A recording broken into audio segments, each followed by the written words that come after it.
¿sí? O sea, duró 6 años. Martínez Dios. Martínez Dios, exacto. Ahora, ¿qué es lo que pasa? Cuando la economía te requiere un equilibrio, te busca un equilibrio. Entonces, si el ajuste no lo hace el sector público, que es la parte más ineficiente por escándalo de la economía, lo hace brutalmente el sector privado. Es decir, lo que vos estás viendo justamente es esto.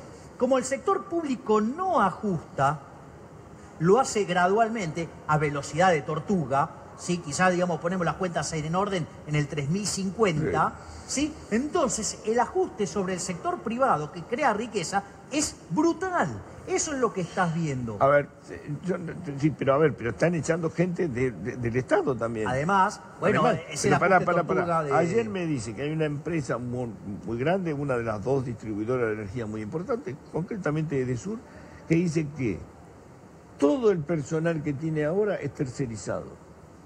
Y que incluso han tercerizado y ya no hay más oficina de recepción de quejas. O vos le hablas a un tipo en Bangalore. Sí, o a una máquina. O a una máquina. Digo, ¿es grave eso? Y me dice, sí, es grave. Además tenés más corte de luz que hace un año. Con tarifas que están... A ver, más corte de luz. 80.000 personas están sin luz en todo esto. A ver, digamos, Chiche, vos no construís una casa de un día para el otro, ¿sí? Pero el año pasado hubo menos. Está bien, pero a ver, vos lo que hay que entender es que los procesos de inversión además requieren de maduración y llevan tiempo. Entonces, vos empezaste una corrección de las tarifas y no se va a ajustar instantáneamente el servicio. Pero lo que están diciendo, lo que me dijo este señor ayer, es que en realidad no es un ajuste de tarifa. Lo que quieren hacer es vaciar la empresa y convertirse en facturadora nada más. Bueno, eso puede ser una cuestión particular del caso de Edesur. Yo no conozco la lógica interna me llamó la atención que hace a Edesur. Pero lo que yo quiero decir es, si vos me estás preguntando por el tema de tarifas, el tema de tarifas tuviste un desfasaje como nunca en la historia de 15-1, lo tenés que recomponer y la respuesta en la calidad del servicio no va a ser instantánea, demanda tiempo. Es más, una de las cosas que pasa en Argentina es que no hay inversión genuina de la que produce nuevos empleos y todo. ¿Por qué? Porque en realidad es tan grande el riesgo que tiene Argentina, es tan vulnerable y es tan alta la probabilidad de crisis que nadie va a invertir un mango en una economía que es un polvorín. O sea que nunca habrá venido las inversiones. No. De hecho, mirá lo que pasa con la inversión directa extranjera. Argentina tiene 0,4% del PBI. La región, en promedio, 3,5%. Y siempre nosotros recibimos más que el promedio. Entonces, digamos, evidentemente no hay condiciones para invertir.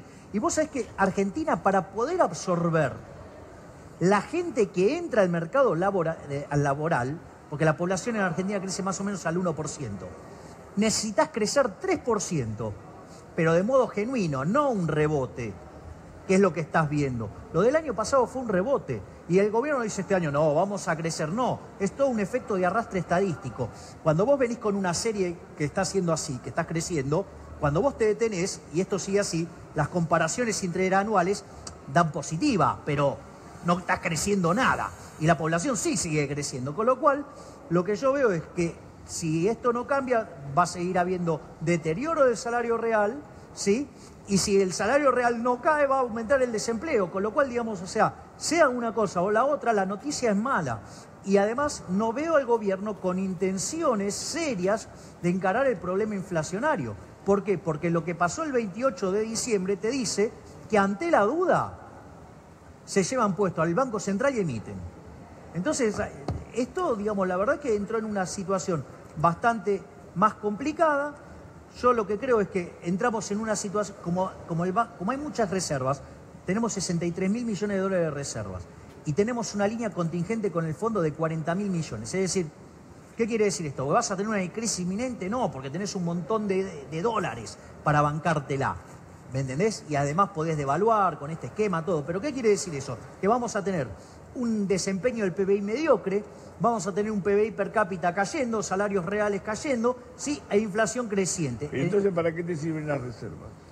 No, bueno, las reservas sirven para que, digamos, el proceso sea menos violento. Perón decía, cuando estaban los pasillos llenos de oro en el Banco Central, la gente se cagaba de hambre.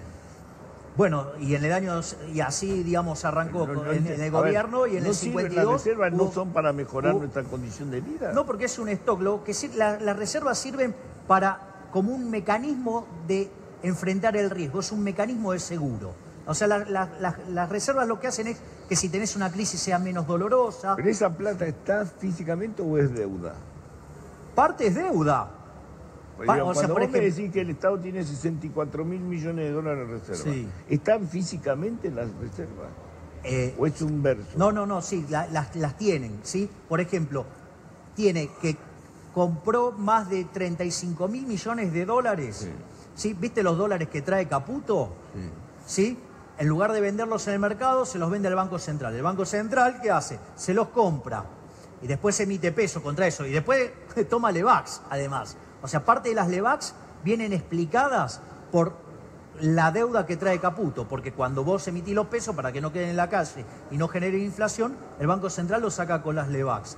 Pero, digamos, entonces sí, digamos, no necesariamente tiene que estar físicamente en Argentina, pero sí tiene tiene los dólares. O sea, si mañana hace falta 50.000 millones de dólares, los tienen. Exacto. Llaman y vas a ver empezar a venir los barcos a la Argentina que traen dólares. Está bien. Pero esa plata está. Sí, está, sí. La debemos también. Parte de esa plata debemos, claro, debemos, digamos, debemos el swap de los 10.000 millones de dólares con China y debemos la contraparte de muchas de esas reservas son Levax. Y las Levax, pero no es deuda externa las Levax. No, la Levax. Deuda interna. La Levax, bueno, en realidad es deuda que emite el Banco Central. No sabes qué parte es interna y qué parte es externa. Porque en realidad hay un 30% que la compró los bancos, pero el 70% restante la compraron individuos. Y no sabes si son todos argentinos o hay extranjeros. O hay extranjeros entrando a las Levax. Entonces es más difícil saber cuánto de las Levax es deuda externa. Sabés que es deuda del central. Está bien. A ver, yo te pregunto por lo que hoy leí una editorial de un tipo que se supone que algo debe saber y que poco menos estábamos en Disneylandia. Vamos a decir que no estamos en Disneylandia. No, es chiste. Digo, pisá la calle. Ahora no te voy a decir a vos, o sea, digo que pisá la calle. Digamos, vos sabés que no es Disneylandia. Ya sé, pero obvio. Esto no es Disneylandia. Hoy leí en Clarín, a poco menos que estábamos en Disneylandia. Pero no tiene sentido. Por ejemplo, de vuelta. Que ya tenemos asegurado el financiamiento, que tenemos todo. Del financiamiento solo tomaron casi el 30%. Del que hay que tomar afuera, los 35.000 millones, ¿sí? Se tomaron 9.000. O sea, un poco más del 25, casi 30. O sea que... Ay, Javier, no me hace bien hablar. ¿Va a seguir subiendo el dólar? En la medida que las condiciones internacionales se empeoren, sí. En la medida que el Banco Central emita de más, sí. Y cuando el Banco Central emite de más, además hay inflación.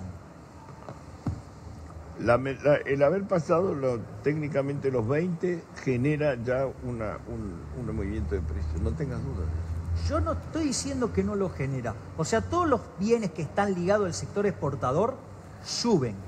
Sí, ¿por qué? Porque si no lo venden acá, lo venden afuera. Eso es así porque es un precio internacional. Pero lo que quiero explicar es que no todas las fluctuaciones del dólar tienen impacto inflacionario. ¿Sí? Porque el resto del mundo también está devaluando y no tienen inflación. Es decir, Argentina tiene inflación porque emite de más. Argentina tiene inflación porque el 28 de diciembre, en un acto de irresponsabilidad, una estupidez de parte de Marcos Peña, se quiso cargar al Banco Central. Entonces, digamos, en la parte del año donde tiene que desacelerarse la inflación y bajar el dólar, hay inflación y sube el dólar porque se cayó la demanda de dinero. Y te voy a decir algo todavía que es más tremendo. Durante enero, el Banco Central contrajo dinero. Así que imagínate lo débil que está la demanda de dinero. Es decir, con lo cual, ahora cuando... Sacó plata de la calle. Sí, y a pesar de eso pasó todo esto. O sea, imagínate lo débil que está la demanda de dinero. Y te cuento, en la cuarta semana de febrero, históricamente, en Argentina se cae la demanda de dinero. Con lo cual, si yo estuviera en el Banco Central, agarraría la aspiradora más grande que exista y empiezo a sacar plata, porque si no, tenemos baile. ¿Cuál es el peor baile que pueda haber? Y que te empiece a saltar fuerte el tipo de cambio porque se te resintió la demanda de dinero. Si vos tenés 60.000 millones, lo parás. Sí, bueno, ok, esa es una forma de sacar plata del mercado. Vos podés sacar plata del mercado de tres maneras. Con el fisco haciendo superávit, que no es el caso, ¿sí? Con la colocación de Levax o vendiendo reservas. De hecho, en el día de ayer, el Banco Central vendió. Pero hoy a 20,35 también vendió. Seguro que vendió, no tengo duda. Porque si no se te va a 21. Y sí, pues, claro. Ahora si los bancos estaban cerrados, ¿cómo no laburamos? Y pero igual, digamos, o sea, vos podés, por ejemplo, comprar contado con líquido, o sea, pero el mercado de bonos operó. Entonces, porque ¿cómo sale el precio, ¿sí? del contado con liquidez? El precio que vos tenés acá en el mercado local en pesos comparado con el precio en dólares afuera. Esa división que te da el tipo de cambio implícito. Entonces, cuando vos salís de los bonos de acá, ¿sí? ¿Qué pasa? El precio en pesos... Pero eso es, de vuelta se me va de la cabeza. Eso es para las altas finanzas. Okay. Yo lo que quiero saber es qué nos pasa a nosotros los que vamos por la calle. Vamos a tener una tasa de interés más alta, vamos a tener una inflación más alta, ¿sí? Vamos a tener una economía que se expande menos y vamos a tener salarios reales cayendo. Y menos laburo. Claro, bueno, de hecho esa es la contracara del salario real. Si los sindicalistas, o sea, dan la pelea muy fuerte, sostienen el salario real, pero aumenta el desempleo. Norita, ¿podés vender, por favor?